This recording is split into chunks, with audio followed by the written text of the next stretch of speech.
Hi everyone. स्वागत है आपकी रेगुलर एंशियंट हिस्ट्री क्लासेस में। आज हम लेकर आए लेक्चर 4 और यह लेक्चर आपके लिए बहुत ही खास होने वाला है क्योंकि इसमें हम कवर करेंगे आरण्यक, उपनिषद, वेदांग, जो कि लिटरेचर का ही हिस्सा है। ये तीनों टॉपिक वैदिक लिटरेचर का सबसे इंपॉर्टेंट हिस्सा है और यूपीएससी, एसएससी, स्टेट, पीसीएस और अदर कॉम्पिटिटिव एग्जाम्स में इससे बार बार प्रश्न पूछे जाते हैं। आज की क्लास में आप सीखेंगे इनकी परिभाषा, इनकी विशेषता, इनका महत्व, इनका फिलोसफिकल कॉन्सेप्ट और एग्जाम ओरिएंटेड फैक्ट, बिल्कुल सरल और आसान भाषा में। तो चलिए शुरू करते हैं आज का knowledge packed session, ancient history lecture 4। आप हमारे टेलीग्राम चैनल को ज्वाइन करेंगे जिसका लिंक डिस्क्रिप्शन बॉक्स में दिया हुआ है, ताकि एग्जाम से रिलेटेड जो पीडीएफ है और जो भी अन्य जानकारी है वो आपको उसी टेलीग्राम चैनल पर उपलब्ध होगी। तो चलिए शुरू करते हैं आज का टॉपिक। सबसे पहले हम डिस्कस करने वाले हैं आरण्यक के बारे में। देखिए, आरण्यक वर्ड है क्या? तो आरण्यक को अगर हम ब्रेक डाउन करते हैं तो दो वर्ड निकल के सामने आते हैं, एक आरण्य, दूसरा यज्ञ। आरण्य का अर्थ होता है फॉरेस्ट यानी कि वन, और यज्ञ का अर्थ होता है नॉलेज यानी कि ज्ञान। ऐसा ज्ञान जो वनों में दिया गया हो उसको हम आरण्यक कहते हैं। एक स्टेटमेंट आता है अरण्य भवम आरण्यकम, जिसका अभिप्राय, जिसका मीन क्या है, अर्थात अरण्य में होने वाला अध्ययन, मनन, चिंतन, शास्त्रीय चर्चा और आध्यात्मिक विवेचन। अरण्य का अर्थ है यानी कि वन, तो वन में होने वाला अध्ययन ही क्या कहलाता है? आरण्यक कहलाता है। यानी ये सारे काम कहाँ पर हो रहे हो? फॉरेस्ट में, चाहे वो स्पिरिचुअल डिस्कशन हो, चाहे स्टडी हो, मनन चिंतन हो, वो सब जो वनों में होता है उसको हम आरण्यक कहते हैं। Like Brahmanas, each Vedas also has Aranyaka. ब्राह्मण ग्रंथों के समान ही प्रत्येक वेद के आरण्यक ग्रंथ भी है, जो भी हम डिस्कस करने वाले हैं। जो आरण्यक हैं ये मंत्रों के गूढ़ व रहस्यवादी अर्थ को लिए रहते हैं, इसलिए इनको रहस्यमय ग्रंथ भी कहा गया है, मिस्ट्री टेक्स्ट भी इनको कहा गया है। तो हम शॉर्टली बोल सकते हैं कि वन में निवास करने वाले जो सन्यासी होते हैं, उनका जो नॉलेज है, उनका जो ज्ञान है, वही आरण्यक कहलाया। इनकी संख्या सामान्यतः 6 या 8 मानी जाती है, अलग-अलग बुक्स में अलग-अलग दी हुई है। वैसे नॉर्मली हम देखते हैं तो इसकी जो संख्या है वो 6 मानी जाती है। अब हम सबसे पहले बात करते हैं ऋग्वेद के आरण्यक की। तो ऋग्वेद के 3 आरण्यक हैं। ऐत्रेय, जो कि 5 अध्यायों में विभक्त है, 5 चैप्टर में डिवाइड है। इनको प्रपाठक कहा जाता है। दूसरा कौशितकी और तीसरा सांख्यायन। सांख्यायन में 15 चैप्टर हैं। तो आपको केवल इनके नाम याद रखने हैं। तो ऐत्रेय, कौशितकी और सांख्यायन ये ऋग्वेद के आरण्यक हैं। यदि हम यजुर्वेद के आरण्यक की बात करते हैं तो हमने यजुर्वेद में जब पढ़ा था तो इसकी 2 ब्रांचेस हैं, 2 शाखाएं हैं, कृष्ण यजुर्वेद और शुक्ल यजुर्वेद। तो जो कृष्ण यजुर्वेद है इसके जो आरण्यक हैं उनमें है तैत्तिरीय और मैत्रायणी। तैत्तिरीय जो आरण्यक है उसमें पंचमहायज्ञ और यज्ञोपवीत के बारे में बताया गया है। बाकी शुक्ल यजुर्वेद का जो आरण्यक है वो बृहदारण्यक। आप एक बार इनको याद रखेंगे तो उपनिषद में भी ही सेम नाम है। अगर आपने ब्राह्मण टेक्स्ट पढ़े होंगे तो उनमें भी सेम ही नाम मिल रहे हैं आपको। इसी प्रकार अगर हम सामवेद के आरण्यक की बात करते हैं तो इसमें तबलकार और छांदोग्य दो इसके आरण्यक माने जाते हैं। जो तबलकार है वो जेमिनीय ब्रांच से रिलेटेड है और जो छांदोग्य है वो कौथुम शाखा से रिलेटेड है। तबलकार आरण्यक में ही ओम के बारे में और गायत्री मंत्र के बारे में बताया गया है। तो बेसिकली, और अगर हमारा चौथा वेद जो है अथर्ववेद, उसका कोई आरण्यक नहीं है। कई बार उसको कंसीडर कर लेते हैं जो उसका ब्राह्मण टेक्स्ट था उसी के रूप में। तो बेसिकली आरण्यक अगर देखेंगे तो किस वेद का नहीं है? अथर्ववेद का। तो ये सारी जानकारी आरण्यक के बारे में है। आपको इतना ही कंटेंट आरण्यक के लिए सफिशियंट है। अब हम आरण्यक के बाद आगे मूव करते हैं तो हमारा अगला टॉपिक होने वाला है Upanishad. Upanishad is very very important topic. अब क्यों, तो समझते हैं हम उपनिषद के बारे में, क्योंकि उनके बारे में बहुत से फैक्ट्स हैं, बहुत सी जानकारियां हैं और एग्जाम में यहां से प्रश्न जरूर बनेंगे। तो सबसे पहले हम समझते हैं वो उपनिषद। तो जैसे अभी हमने आरण्य को ब्रेक डाउन किया था, हम उपनिषद को भी डिवाइड करते हैं। तो उप प्लस नी और शद में हम इसको डिवाइड करते हैं, जिनमें हर एक वर्ड का अपना अपना मीन है। जिसमें उप का अर्थ होता है समीप यानी कि नियर, नी का मतलब होता है निष्ठा पूर्वक, डिवोटेडली, और शद का मतलब होता है बैठना, टू सिट। अगर हम तीनों को मिला दें तो इसका जो सामान्य अर्थ निकलता है वो है गुरु के समीप निष्ठा पूर्वक बैठना, sitting in devotion near the गुरु। तो बेसिकली ऐसा ज्ञान जो हम गुरु के समीप बैठकर अर्जित करते हैं, और उन ज्ञान के बारे में जो कहा जाता है वो सब हमें उपनिषद में देखने को मिलता है। तो बेसिकली उपनिषद क्या है? उपनिषद का सामान्य सा अर्थ है गुरु के समीप बैठकर निष्ठा पूर्वक ज्ञान अर्जित करना। अब उपनिषद का संबंध किस किस से है, तो उपनिषद में हमें क्या क्या देखने को मिलेगा, तो तत्व मीमांसा जिसको हम मेटाफिजिक्स कहते हैं, फिलोसफी हमें देखने को मिलेगी, दर्शन, आध्यात्मिकता, स्पिरिचुअलिटी हमको देखने को मिलेगी उपनिषदों में। इसके अलावा सोल यानी आत्मा के बारे में, गॉड परमात्मा के बारे में और मोक्ष सेल्वेशन के बारे में भी हमको देखने को मिलेगा। तो बेसिकली उपनिषद इतनी चीजों को अपने साथ कलेक्ट करके रखता है। उपनिषद हमें प्रोज और वर्स यानी गद्य और पद्य दोनों रूप में देखने को मिलते हैं। और चूंकि ये ब्रह्म विषयक होते हैं, बीइंग रिलेटेड टू ब्रह्म, तो इनको ब्रह्म विद्या भी कहा जाता है, यानी उपनिषद को ही हम ब्रह्म विद्या कह सकते हैं, क्योंकि इनकी जो मेन थीम है वो ब्रह्म विषयक है। अच्छा, इसमें ही कहा गया है आत्मा जो है वो परमात्मा का अंश है, the soul is a part of God. तो आत्मा परमात्मा का अंश है। अगर आपसे पूछा जाएगा और ऑप्शन में होंगे उपनिषद या आरण्यक या ब्राह्मण टेक्स्ट, तो बेसिकली उपनिषदों में कहा गया है कि आत्मा जो है वो परमात्मा का अंश है। और ये वैदिक साहित्य के अंतिम भाग माने जाते हैं, इसलिए इनको वेदांत कहा जाता है, the last part of Vedic literature, so they are called Vedanta. तो उपनिषदों को ही अन्य नाम है वो वेदांत है। तो वेदांत उपनिषद बात एक ही है। अब जो मुक्तिकोपनिषद है एक, मुक्तिकोपनिषद में उपनिषदों की टोटल संख्या बताई गई है 108। तो हमें 108 उपनिषद नहीं पढ़ने हैं, लेकिन इन 108 उपनिषदों में से जो शंकराचार्य हैं उन्होंने 10 को ही प्रमाणिक यानी ऑथेंटिक माना है। तो उन्हीं 10 की हमें चर्चा करनी है। तो पहले हम एक नजर में सारे वेदों के उपनिषद देख लेते हैं। जैसे ऋग्वेद, ऋग्वेद के जो उपनिषद हैं वो हैं ऐतरेय और कौशिक की। वहीं यजुर्वेद के अगर हम देखते हैं तो यजुर्वेद में दो शाखाएं हैं, शुक्ल और कृष्ण। तो शुक्ल यजुर्वेद में जो उपनिषद आते हैं वो बृहदारण्यक उपनिषद और ईशोपनिषद। वहीं कृष्ण शाखा के अगर आप उपनिषद देखेंगे यजुर्वेद के, तो उसमें तैत्तिरीय, मैत्रायणी, कठोपनिषद और श्वेताश्वर उपनिषद। तो बेसिकली अगर आप देखेंगे ये 7 उपनिषद आपको यजुर्वेद में देखने को मिल जाएंगे। देन सामवेद में आपको 2 उपनिषद देखने को मिलेंगे, केनोपनिषद और छांदोग्य उपनिषद। वहीं अथर्ववेद में प्रश्नोपनिषद, मुंडकोपनिषद और मांडूक्य उपनिषद। तो ये विभिन्न वेदों के अपने अपने उपनिषद हैं। अब हमें बात करनी है जो शंकराचार्य ने 10 को प्रमाणिक माना है उनसे, क्योंकि वहां से प्रश्न जरूर पूछे जाएंगे। सो अब हम देखते हैं वो 10 वेद, 10 उपनिषद जो शंकराचार्य ने जिनको ऑथेंटिक माना है। तो उनमें सबसे पहले हम बात करते हैं ईशोपनिषद की। ईशोपनिषद क्या है? ईशोपनिषद में निस्वार्थ एवं निष्काम कर्म की चर्चा मिलती है, जो कि गीता में कहा गया है। सेल्फलेस एक्शंस के बारे में हमें ईशोपनिषद में, वही ध्यान रखेंगे सारी उपनिषदों में देखा जाए तो दूसरा सबसे छोटा उपनिषद माना जाता है ईशोपनिषद। दूसरा सबसे छोटा उपनिषद है ईशोपनिषद। सेकंड है तैत्तिरीय। तैत्तिरीय जो उपनिषद है इसमें क्या क्या हमें देखने को मिलता है, तो अतिथि देवो भव, जो हमारे यहाँ एक चलन है, प्रचलन है, ये जो जानकारी है वो हमें तैत्तिरीय उपनिषद में मिलती है। सदा सत्य बोलो और वरुण भृगु संवाद, dialogue between Varun and Bhrigu rishi, और अन्य जीवन का आधार है, the food is the base of life. ये सारी जानकारी हमें तैत्तिरीय उपनिषद में देखने को मिलती है। नेक्स्ट आता है कठोपनिषद, जिसमें मैंने शॉर्ट में लिखा है कट। बेसिकली इसको प्रोनाउंस क्या करेंगे, कठोपनिषद। तो कठोपनिषद में हमें यम और नचिकेता का संवाद देखने को मिलता है, डायलॉग बिटवीन यम और नचिकेता। इसको एनसीईआरटी के फॉर्म में मैंने आगे लगाया हुआ है, उसको हम देखेंगे अभी। दूसरा, इसी में कहा गया है आत्मा अमर है एवं शरीर नश्वर है, यानी आत्मा की अमरता और शरीर की नश्वरता के बारे में कठोपनिषद में बताया गया है। The soul is immortal and the body is mortal, ये कठोपनिषद में है। अगला है श्वेताश्वर उपनिषद। चूंकि इसमें श्वेताश्वर वर्ड आया, इसका मीन होता है सफेद अश्व द्वारा वाहित, carried by the white horse. और ये श्वेताश्वर उपनिषद क्यों इंपॉर्टेंट है, क्योंकि पहली बार भक्ति शब्द का जो प्रयोग होता है, जो मेंशन है भक्ति वर्ड, ये हमें श्वेताश्वर उपनिषद में देखने को मिलता है, जिसमें गुरु भक्ति और नवधा भक्ति की बात की गई है। नेक्स्ट है बृहदारण्यक उपनिषद। ये सारी उपनिषदों में सबसे बड़ा है, लार्जेस्ट है। इसके रचनाकार याज्ञवल्क्य हैं। इसी में हमें याज्ञवल्क्य और गार्गी संवाद देखने को मिलेगा, the dialogue between Yajnavalkya and Gargi.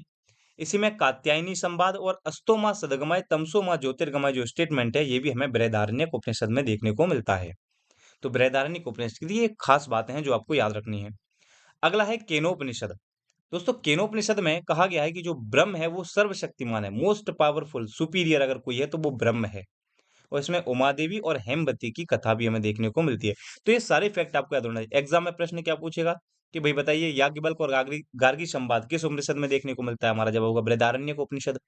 यम नचिकेता संवाद कहाँ देखने को मिलता है, तो हमें कठोपनिषद में देखने को मिलता है। तो ये सारी बातें आपको याद करनी है, इनको बार बार रिवाइज करोगे तभी ये याद होंगे। अब ये हमारे 6 उपनिषद हो चुके हैं। अन्य जो 4 उपनिषद और हैं उनके बारे में देख लेते हैं। तो अगला है छांदोग्य, वेरी वेरी इंपॉर्टेंट। ये ओल्डेस्ट है। देखिए 3 बातें याद रखनी है। सबसे बड़ा, सबसे छोटा और सबसे पुराना। तो छांदोग्य उपनिषद सबसे पुराना है, प्राचीन है, जबकि सबसे बड़ा बृहदारण्यक, उसके नाम में ही छुपा है बृहदारण्यक यानी बड़ा हुआ। छांदोग्य उपनिषद में हमें क्या-क्या जानकारी मिलती है? तो पहली बार देवकी पुत्र कृष्ण का सर्वप्रथम जो उल्लेख हो रहा है वो छांदोग्य उपनिषद में है। First mention of the son of Devaki Krishna. इन्हीं में 3 आश्रमों की बात हो रही है, जो है ब्रह्मचर्य, गृहस्थ और वानप्रस्थ। तो पहली बार 3 आश्रमों की चर्चा भी हमें छांदोग्य उपनिषद में देखने को मिलती है। इसके अलावा इसमें सत्यकाम और जावली की कहानी देखने को मिलती है हमें, the story of Satyakam and Jabali. Shvetaketu संवाद हमें देखने को मिलता है, श्वेत केतु डायलॉग। इसके अलावा उद्दालक की कहानी वही है, श्वेत केतु उद्दालक की कहानी। नारद और सनत कुमार का वृतांत हमें देखने को मिलता है। इसके अलावा इंद्र और विरोचन की कथा।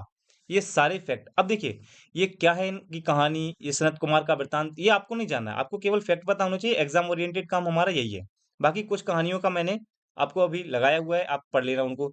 इंपॉर्टेंट क्या है कि वो नॉलेज हमें कहाँ से मिल रही है, बस इतना। नेक्स्ट है हमारा प्रश्नोपनिषद। प्रश्नोपनिषद की एक ही बात याद रखेंगे कि इसमें प्राण शक्ति का आधार है, सूर्य को बताया गया है। सन गिव्स लाइफ फोर्स, ये कहा गया है प्रश्नोपनिषद में। मांडुक्य उपनिषद सबसे छोटा, एक ही बात याद रखेंगे। तो सबसे छोटा, दूसरा सबसे छोटा, सबसे बड़ा और सबसे प्राचीन, ये की फैक्ट आप याद रखेंगे। और 10वां जो प्रमाणिक ग्रंथ उपनिषदों में आता है वो है मुंडको उपनिषद, वेरी वेरी इंपॉर्टेंट। इसी में हमारा जो राष्ट्रीय वाक्य सत्यमेव जयते, ये वर्ड देखने को मिलता है। मुंडको उपनिषद में ही कहा गया है कि जो यज्ञ है उसकी तुलना फूटी नाव से की जाती है। Yajna is compared by broken boat. और इसमें गुरु की प्रधानता पर बल दिया गया है, emphasize on the primacy of the या सुप्रीमेसी ऑफ दी गुरु। तो ये मुंडकोपनिषद के बारे में सारी बातें आपको याद रखनी है। तो सत्यमेव जयते, ये सारे वर्ड कहाँ से लिए गए हैं, ये हमें याद रखने हैं। अब कुछ नोटेबल पॉइंट क्या है कि अगर आपसे पूछा जाए लेटेस्ट यानी सबसे नवीनतम उपनिषद कौन सा है, तो वह है मैत्रायणी। इसमें त्रिमूर्ति पूजा का उल्लेख है।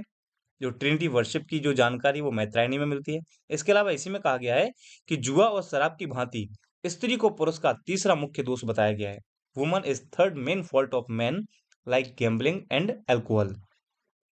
इसके अलावा जो जवालु उपनिषद है, इसमें 4 आश्रम मिलते हैं, यानी वानप्रस्थ भी इसमें देखने को मिल जाएगा। यानी ब्रह्मचर्य, गृहस्थ, वानप्रस्थ और संन्यास, 4 आश्रम होते हैं, तो संन्यास इसमें देखने को मिलेगा। अगर हम उपनिषद, ब्रह्मसूत्र और गीता, इन तीनों टेक्स्टों का संकलन या इन तीनों जो टेक्स्ट हैं इनके समूह है, उसको हम प्रस्थान त्रयी कहते हैं। एग्जाम में पूछा गया प्रस्थान त्रयी में क्या क्या शामिल है, तो उपनिषद, ब्रह्मसूत्र, गीता। थोड़ी सी जानकारी देख लीजिए। Prasthana Trayi is a group of 3 major and authoritative text of Indian philosophy, specially Vedanta, consisting of the Upanishad, जिसमें हम श्रुति प्रधान बोलते हैं, श्रुति प्रस्थान बोलते हैं इसको, एंड द भगवत गीता, ये स्मृति प्रस्थान है, एंड द ब्रह्म सूत्र, ये न्याय प्रस्थान है। यानी प्रस्थान त्रयी भारतीय दर्शन, विशेषकर वेदांत के 3 प्रमुख और प्रमाणिक ग्रंथों का समूह है, जिनमें उपनिषद, जिनको हम श्रुति प्रस्थान कहते हैं, भगवत गीता जिसको स्मृति प्रस्थान कहते हैं, और ब्रह्म सूत्र जिसको हम न्याय प्रस्थान कहते हैं, शामिल है। आपको क्या रखना है, प्रस्थान त्रयी में क्या क्या शामिल है। सो यहाँ पर हमारे उपनिषद कंप्लीट होते हैं। तो आरण्यक हुए, उपनिषद हुए, और जो हमारा अब लास्ट पार्ट है इसका वो है, अच्छा ये कहानी आप देख लीजिए, श्वेत केतु और जो छांदोग्य उद्दालक की कहानी आपको देखने को मिलती है, ये पढ़ लेना। क्या है कि ऋषि उद्दालक ने अपने श्वेत केतु पुत्र को वेदों का अध्ययन करने के लिए गुरुकुल भेजा। 12 वर्ष बाद जब वो आया तो देखा कि उसको अपने ज्ञान का अहंकार हो गया है। इसलिए उद्दालक ने ब्रह्म के स्वरूप पर उसके ज्ञान का परीक्षण करने के लिए प्रश्न पूछे, जिनका उत्तर श्वेत केतु नहीं दे पाया। सो ये लिखा है, Rishi Uddalaka Aruni sent his son Shwet Ketu to a gurukul to learn the Veda. When Shwetketu returned 12 years later, his father realized he had become very proud of his learning. So Uddalak tested him with questions on the nature of Brahm, which Shwetketu could not answer. So Uddalak proceeded to explain how Brahm through invisible in everywhere, मतलब उद्दालक ने उसे समझाया कि किस प्रकार ब्रह्मा ब्रह्म जो है वो अदृश्य होते हुए भी सर्वव्यापी है। जैसे बरगद के फल का बीज खोलने पर रिक्त यानी खाली दिखाई देता है, किंतु इसमें बरगद के वृक्ष का भावी रूप निहित होता है। मतलब क्या कह रहे हैं कि Uddalaka proceeded to explain how Brahma so through invisible is everywhere, so just as the seed of banyan fruit seems empty when you open it, but already contain the future banyan tree, or just as all kinds of different pots can be made out of the same clay, similarly everything around us has emerged from the same essence, Brahm. He concluded his teaching with these words: everything consists of this subtle essence. You are that Shvetaketu. मतलब इन्होंने कहा कि जैसे बरगद का जो फल का बीज है वो खोलने पर खाली दिखाई देता है, किंतु उसमें बरगद के वृक्ष का भावी रूप निहित होता है। अथवा जैसे एक ही प्रकार की मिट्टी से अलग अलग प्रकार के बर्तन बनाए जा सकते हैं, उसी प्रकार हमारे चारों ओर जो कुछ भी है भाई एक ही तत्व है, ब्रह्म। और ब्रह्म से ही उसका उद्भव यानी ओरिजिन हुआ है। उन्होंने अपनी सीख यह कहकर समाप्त की कि सभी में यही सूक्ष्म तत्व व्याप्त है और तुम वही हो श्वेत केतु। तो ये कहानियां हैं। तो आप एक बात देख लेना, आपको बस फैक्ट पता होना चाहिए कि जो छांदोग्य उपनिषद में श्वेत केतु की आपको कहानी देखने को मिलती है। ठीक, ऐसे ही यहाँ पर दिया हुआ है यम और नचिकेता की कहानी, ये आप पढ़ लेना, ठीक है ना। एनसीईआरटी से मैंने यहाँ पे उठा हुआ है इनको। नेक्स्ट अगर आप देखेंगे तो गार्गी और याज्ञवल्क्य जो शास्त्रार्थ उनके बीच में हुआ था उसके बारे में बृहदारण्यक उपनिषद में ये जानकारी मिलती है, तो वो भी यहाँ पे लिखा हुआ है। तो नेक्स्ट अब जो हमारा टॉपिक होने वाला है वो है Vedang. Again very very important topic. तो वेदांग, इसमें छुपा हुए वेदों के अंग, और ये 6 अंग हैं जो कि हम आगे देखने वाले हैं। सो वेदांग टॉपिक के बारे में समझने के लिए सबसे पहले हम इसकी डेफिनेशन समझते हैं कि है क्या। तो देखिए, the they were composed to understand the deeper and true meaning of Vedas, to learn the correct pronunciation of Vedic mantras. यानी वेदों के गूढ़ व वास्तविक अर्थों को जानने के लिए तथा वेदों के मंत्रों का शुद्ध उच्चारण करने के लिए हमें वेदांग की आवश्यकता हुई और इसलिए वेदांगों की रचना हुई। तो अब देखिए, धीरे-धीरे आप देखेंगे जो वेदास मतलब जो हमारे एक्चुअल फॉर्म में वेदास थे, ऋग्वेद, अथर्ववेद, यजुर्वेद, उनको समझना इतना आसान नहीं था। उनको श्रेष्ठ ज्ञानी ऋषि होते वही समझ पाए हैं। अब आम जनमानस में या आम लोगों को उसको समझाने के लिए धीरे-धीरे उन्हीं ऋषियों ने ब्राह्मण ग्रंथों की रचना की। फिर उन्होंने आरण्यकों की रचना की, उनको और सरल आसान भाषा में समझाने के लिए, और उसी से उपनिषद निकल के आए हैं, उसी से वेदांग निकल के आए हैं। तो प्रॉपर्ली आप देखेंगे इन सभी का सीक्वेंस इस हिसाब से अरेंज किया गया है ताकि जो वेदों का ज्ञान है वो किसी ना किसी तरीके से सामान्य और आसान भाषा में जनमानस तक, आम लोगों तक पहुंच पाए। उसी क्रम में हम वेदांगों का अध्ययन कर रहे हैं। अब इनकी जो रचना हुई है मानी जाती है कि उत्तर वैदिक काल में हुई, पोस्ट वैदिक पीरियड में हुई है। और ये सारे के सारे आपको प्रोज में मिलेंगे यानी गद्य में मिलेंगे। इनकी संख्या 6 है और इनका जो क्रम है वो मुंडकोपनिषद में बताया गया है। और क्रम क्या है? शिक्षा, फिर उसके बाद है कल्प, देन व्याकरण, देन निरुक्त, छंद और ज्योतिष। ये क्रम आपको याद रखना है इनका। शिक्षा, कल्प, व्याकरण, निरुक्त, छंद, ज्योतिष। अब देखिए, पाणिनि के शिक्षा ग्रंथों में, इन पाणिनि जो शिक्षा टेक्स्ट है उसमें 6 वेदांगों का वर्णन वेद के 6 अंगों के रूप में किया गया है। 6 Vedangas are described as 6 organ of Vedas. तो यहाँ पे आप देखेंगे ये वेदांगों के अंग हैं। जैसे नेत्र ज्योतिष माने गए हैं, मुंह व्याकरण माना गया है, हाथों को कल्प माना गया है और पैरों को छंद माना गया है। तो आगे देखिएगा आप इनको। अब हम एक एक से सारे वेदों को वर्णन करते हैं। तो सबसे पहले शिक्षा। शिक्षा की तुलना की गई है नासिका से। ठीक है, तो knows compare like as a shiksha. इसकी रचना की है वामत्य ऋषि ने। और शिक्षा का जो कंपोज है वो क्यों किया गया, उसका मेन रीजन है कि वैदिक स्वरों के शुद्ध उच्चारण हेतु, to promote the correct pronunciation of Vedic vowels. तो वैदिक स्वर जो हैं उनके शुद्ध उच्चारण करने के लिए शिक्षा को बनाया गया। और बनाया किसने? वामत्य ऋषि ने। और इसका प्राचीनतम जो लिटरेचर है, ओल्डेस्ट साहित्य है, वो क्या है? प्रतिसाख्य। ये एग्जाम में पूछा गया है। प्रतिसाख्य शिक्षा से रिलेटेड है, नहीं शिक्षा का, शिक्षा जो एक वेदांग है, वेदांग का सबसे ओल्डेस्ट जो लिटरेचर है, प्राचीनतम साहित्य, वो है प्रतिसाख्य। सेकंड आता है कल्प। कल्प की जो है वो तुलना की गई है वेदों के हाथों से, तो लाइक एज हैंड। और इसका कंपोजन किया है गौतम ऋषि ने। इसमें क्या है? इसमें यज्ञों के जो कर्मकांड है उनसे संबंधित विधि नियमों को आसान भाषा में समझाने के लिए कल्प बनाया गया है।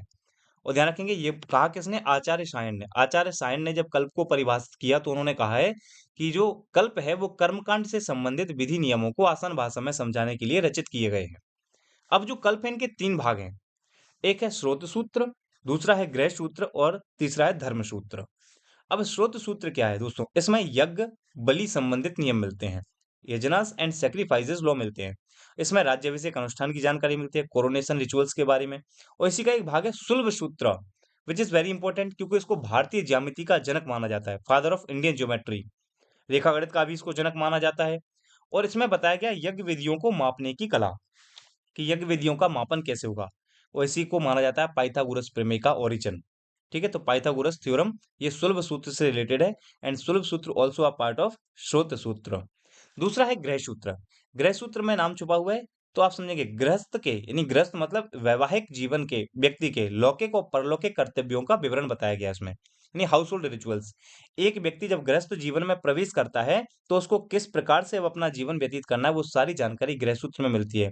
बेसिकली इसी में 16 संस्कार के बारे में बताया, यानी गर्भाधान से लेकर अंत्येष्टि तक। और थर्ड है धर्म सूत्र। तो आप देखेंगे सबसे पहले आपने कोरोनेशन, शुल्भ सूत्र इन सब की जानकारी ली, फिर आपने गृहस्थ जीवन की, और अब धर्म सूत्र ये बताता है कि एक व्यक्ति के सामाजिक कर्तव्य क्या है, सोशल ड्यूटीज क्या है, उसके कानूनी नियम क्या है, लीगल रूल्स क्या है, कैसे उसको समाज में रहना है, समाज के प्रति उसके क्या कर्तव्य हैं, वो सारी बातें धर्म सूत्र में बताए गए हैं। सुकल्प, गौतम ऋषि, हाथ का इनको संज्ञा दिया गया है, और इनके 3 भाग हैं, वो सारी बातें हमने डिस्कस की। थर्ड है व्याकरण। व्याकरण को वेदों का मुख माना गया है, माउथ। इसमें बेसिकली शब्दों की मीमांसा करने वाला शास्त्र कहा जाता है ना? Science of interpretation of words, शब्दों की मीमांसा। अब शब्द बोलेंगे किससे? मुख से, तो इसलिए व्याकरण को मुख से संबोधित किया गया है। इसमें संधि समास के नियम, प्रत्यय उपसर्ग प्रीफिक्स सफिक्स के रूल्स, नाम धातु रूट्स, ये सारी जानकारी हमें देखने को मिलती हैं। और व्याकरण का सबसे प्राचीनतम जो टेक्स्ट है वो है अष्टाध्यायी, जिसके रचयिता है पाणिनि। 5th सेंचुरी बीसी में इसको लिखा गया था। और इसके साथ साथ अष्टाध्यायी पर आधारित ही पतंजलि ने महाभाष्य लिखा है और कात्यायन ने वर्तिक लिखा है।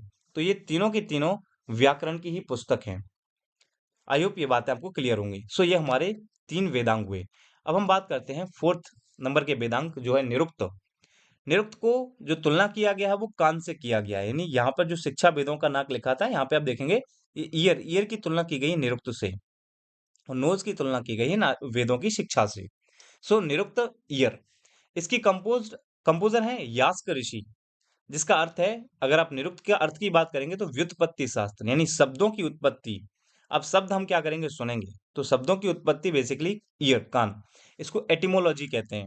तो निरुक्त का अर्थ है एटिमोलॉजी, यानी व्युत्पत्ति शास्त्र या शब्दों की उत्पत्ति का शास्त्र, कि शब्द कैसे बोले जाएंगे, कैसे लिखे जाएंगे, वो सारी जानकारी निरुक्त से हमें प्राप्त होती है।